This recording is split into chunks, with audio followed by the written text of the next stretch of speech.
my agent came to me and said, they want you to audition for a singing show on CBS. And I said, wonderful. I went and auditioned and they hired me. Now this show was a half hour once a week, and it was to introduce to the nation at large a new product from the George Hormel Company. George Hormel had founded the Hormel meatpacking empire. And this was to introduce a product called Spam, which went down in infamy with all the GIs because it was a perfect product.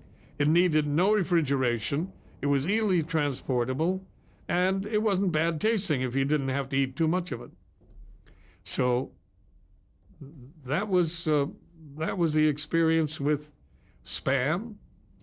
And I was on the air for 2 years for the Hormel Company. What was the name of that program? It was called It Happened in Hollywood. And it was loosely hung on a young man and a young woman coming to Hollywood to get their big break. And the young woman was the girl singer and I was the boy singer. The interesting thing about this whole thing was when that opportunity came up for me, I had to go to George Burns and say, George, you've been wonderful to me and I appreciate all the opportunities you've given me, but now I have a chance to do a show of my own and I have to give you my resignation. Now that was pretty tall timber for a young guy to do to a big star, but that was the way the things fell for me. So he said, John, God bless you and good luck. So for 2 years, I sold Spam on my singing show. It Happened in Hollywood.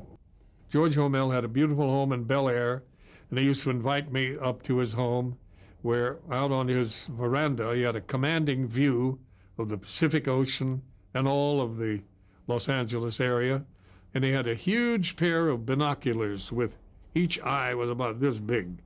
And they were on a stand so that he could pan them back and forth. And he used to watch freighters way out at sea here going up and down. So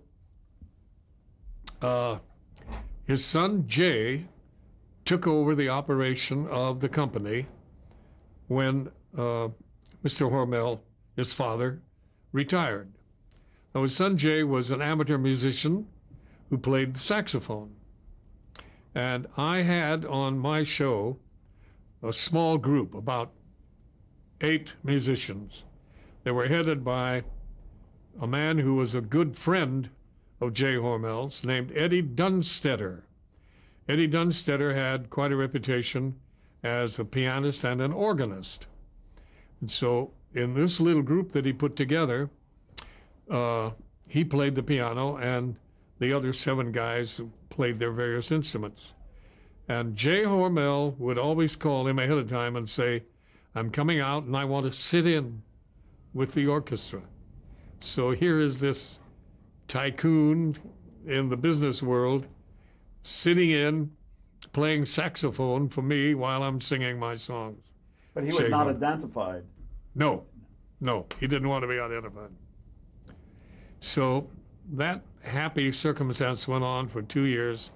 At the end of that time, Jay came to me and he said, John, I want to tell you what a wonderful job you've done for us, but my advertising people tell me that we have now conquered the demographic that you represent, young man and young housewives and all that. And now his agency people told him that he should go for an older demo group. So he said, that's why we decided to hire George Burns and Gracie Allen. They became your replacement? So the wheel came full circle.